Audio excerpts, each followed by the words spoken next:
కిషన్ రెడ్డి గారు.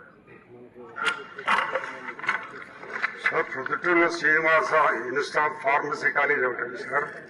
300 మంది పిల్లలు ఉన్నారు. దాంట్లో ఆ కరెస్పాండెంట్ అప్పులు చేసి ఎక్కడో 5-6 కోట్ల అప్పులు చేసి కాలేజీ నడపకుండా ఊరికేదో కొంతమందిని పెట్టి నడిపిస్తూ ఆయన రాజమండ్రిలో ఎక్కడ ఉన్నాడు, అప్పుల బాధ తట్టుకోలేకపోయి.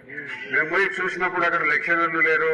పిల్లలకంతా లాస్ట్ ఇయర్ పిల్లలే ఫస్ట్ ఇయర్ చెప్పడం జరుగుతూ ఉంది. కాబట్టి పిల్లల భవిష్యత్తు 300 మంది పిల్లల భవిష్యత్తు అక్కడ ఇబ్బంది పడుతున్నారు. కాబట్టి ఆ 300 మంది పిల్లలను అక్కడ కాలేజీ నడిచే పరిస్థితి లేదు. చాలా అధ్వాన పరిస్థితులు ఉంది. ఫార్మసీలో ఏదో ప్రయత్నాలు చేసుకునే ఏమీ ఇతరం కావాల్సింది లేదు.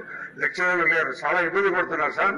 వాళ్లకు ఈ సంవత్సరం ఎక్కడైనా కూడా జిల్లాలో వేరే చోట అకామిడేట్ చేస్తే అటువంటి ఫార్మసీ కాలేజీలో పిల్లల భవిష్యత్తు బాగుపడుతుంది సార్.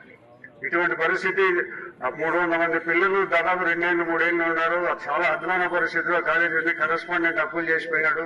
ఎవరినో టెంపరీగా నడుపుతున్నారు. వాళ్ళకి టీచింగ్ లేదు, ఏం లేదు సార్.